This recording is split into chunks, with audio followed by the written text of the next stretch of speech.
Les grandes gueules. Tout sur les dessous de l'actu. Ici, l'actu rime avec liberté de ton sur Radio Espace. Également sur Espace TV. Merci à vous qui nous écoutez du côté de Bokeh sur Espace Kakandé. Merci de votre fidélité, mesdames et messieurs. On s'intéresse à vos messages avant de continuer évidemment l'émission. Beaucoup de messages ce matin avec entre autres les inconditionnels de cette émission. Là, Junior Condé, Mamoudou qui réagit. Bonjour les grandes gueules, bonne arrivée Lamine et longue vie à notre... ok, merci, nous venez. Donc, je devais ministre depuis 2010. Dieu et les hommes n'ont pas voulu. Ça, c'est une confidence ce matin, là, Junior Condé. Alors, je ne fantasme pas pour un poste ministériel et je n'en ai jamais démarché. Je suis libre d'esprit et je n'envie personne à sa place chère. Apprends à mieux me connaître. Je suis là, Junior Condé. Eh ben oui, ainsi soit-il, mon cher là, Junior. Il continue à dire, je ne suis pas un allié, ni un allié, ni je veux dire, 25e heure. Je ne sais pas ce qu'il veut dire, hein, franchement. Il est tellement énervé qu'il se perd un petit peu dans les mots. Il n'y a pas de problème. Allez, on reste dans le sillage avec cette autre réaction de Suleiman Konaté du côté de Dubreka. L'UFDG, bonjour Lamine, bonjour à toute l'équipe. L'impunité et les nominations ethnico-politiques sont une menace pour la démocratie et une épine sous le pied du développement socio-économique de notre pays. La très chère République d'idiotie, la justice n'est pas vengeance. L'état de droit s'oppose que ceux qui se sont illustrés dans la vente illicite des domaines de l'État répondent à leurs actes à la justice. On ne peut construire la paix dans l'injustice. C'est Suleiman Konaté du côté de l'UFDG qui nous écrit ce matin. On reste toujours dans le sillage avec Alpha Moussa Diaby qui nous écrit aussi. Bonjour Lamine, bonjour à toute l'équipe. En tout cas, docteur Sekou Kouressi Kondé, l'ancien chef de quartier de Kapororaï, Kerno Ousmane Diallo, était l'unique personne qui avait le cutus de vendre un domaine à Kapororaï et il l'a fait comme il veut et comme il peut, que la justice fasse son boulot en toute indépendance et impartialité. Donc c'est non pas là, mais plutôt Afamoussa Makademi qui réagit ce matin. Sur Twitter cette fois-ci, on va continuer avec les auditeurs. Merci à ces auditeurs très nombreux évidemment à réagir ce matin. On a Habib Barry qui réagit. Dans le cas précis de Kaporo, je pense qu'il y a plus de débat. Reste à savoir, ils vont rester bras croisés, je vais dire, et continuer à subir d'un état voyou. Voilà. On reste avec Despote Béavogui aussi qui réagit. Bonjour les GG. C'est vraiment dommage pour ma Guinée, avec un gouvernement incapable et des ministres militants, incompétents, très brigands et irresponsables aujourd'hui. La médiocrité a complètement dominé la cité par la grâce du parc Alpha Condé. On reste avec Ahmed Keita qui réagit. Bonjour les GG.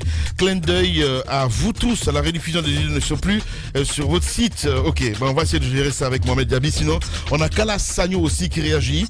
Bonjour les GG, je suis Kalas, commissaire du BL. Lamine, le déguisement sélectionné conduira à la mort des centaines de personnes car ce gouvernement met aujourd'hui un bon nombre de Guinéens à la belle étoile. Nous aussi qui réagit. Bonjour les GG. Si le ministre du Tourisme a bien posé sa signature, il doit répondre. L'heure n'est plus au sourire. Voilà, c'est Nounou qui nous envoie ce message-là. On a Adams Oumar Diallo aussi qui réagit sur Twitter. Bonjour les GG, bonjour à tous les auditeurs. C'est Adams Oumar Diallo. Lamine, comme l'a souligné Ruby, il faut les traquer et les condamner, même s'ils sont dans leur tombe pour faire souffrir. Oh là là, oh les gars. Allez, on va continuer l'émission. Pour l'instant, on n'arrive pas à joindre le ministre, mon cher ami. Il a même fermé son téléphone. Oui, mais c'est normal. Vous savez bien que dès qu'on a annoncé et qu'on n'a pas du tout les mots qu'il faut et la défense qu'il faut avoir face à une situation aussi cruciale. Le ministre du Tourisme, oui, évidemment. Ancien chef de quartier. Voilà, oui. L'ancien chef de quartier. Il n'a pas été accusé, c'était une belle tribune pour lui. Mais justement, pour s'exprimer. C'est aussi simple que ça. Donner son point de vue. C'est pourquoi il ment. Non, mais pourquoi il ment? Moi, c'est la première fois que j'entends quelqu'un ou bien qu'on me rapporte que quelqu'un, face à son propre numéro, dise ce n'est pas mon numéro. Ben oui. C'est quand même étonnant. Il y a un adage qui dit qui se sent morveux se mouche. Alors, pourquoi ferme-t-il son téléphone? Pourquoi nie-t-il même son numéro? Quand même. C'est extraordinaire. En fait, la formule la plus communément utilisée, c'est, en fait, ça m'est arrivé très très souvent. On tape, et puis après, il dit j'ai trompé le numéro. Là, il nous a trompé. Hein. Il y a quand même une alerte.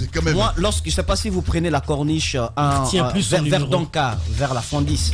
vous allez trouver que ces domaines-là... bien qu'on a créé. Oui, je vous le dis parce que la mine actuelle, c'est visible actuellement. 70. Vous avez des immeubles qui poussent, qui sortent de terre. Oui. Vous avez des résidences, mais privées. Oui. Alors que tout ce domaine-là, c'est un domaine public, ça appartient à l'État. Ouais. Vous avez des investissements privés sur ces terrains. Qu'on nous dise, est-ce que dans notre pays, tellement nous sommes forts, les domaines publics ont la capacité de se muer en domaine privé? Par quelle méthode? Par quel mécanisme juridique? Qu'on nous explique cela. Parce que la cité ministérielle de Donka, c'est un domaine, toute cette partie appartient à l'État.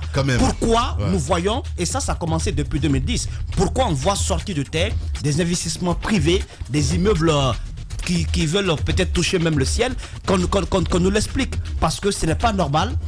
Et il ne faudrait pas que des gens nantis puissent avoir les moyens de s'offrir soit un décret de s'offrir, soit un titre foncier, et que l'on s'abatte sur de pauvres citoyens qui n'en ont pas les moyens. À la cité ministérielle, il y a urgence. Je ne pense pas avoir vu cette partie dans la communication du ministre comment il s'appelle, Ibrahima Kourouma, mais il faudrait qu'il fasse mention de la cité ministérielle.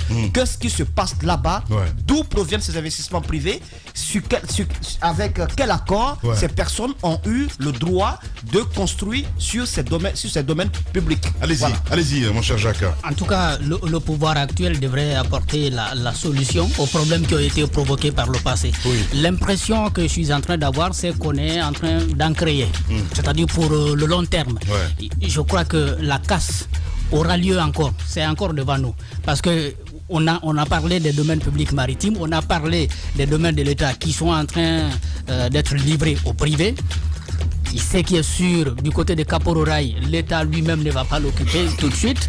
Si par habitude, comme on le voit par le passé, on met là les domaines privés, il faut dire que la casse aura lieu encore. Parce que puisque le pouvoir n'est pas éternel, il ne faut pas s'étonner dans l'avenir de voir encore des bulldozers cassés. Et il y a le problème social qui a été déjà provoqué. Et c'est bien difficile aujourd'hui avec ces citoyens. Et on a compris aussi que l'État n'a vraiment pas envie de faire face à cette réalité. Bien, allez, est-ce qu'on peut dire vraiment que c'est la journée des menteurs aujourd'hui? On verra ça. Allez, vous faites bien de nous choisir. On parlera culture dans la deuxième partie.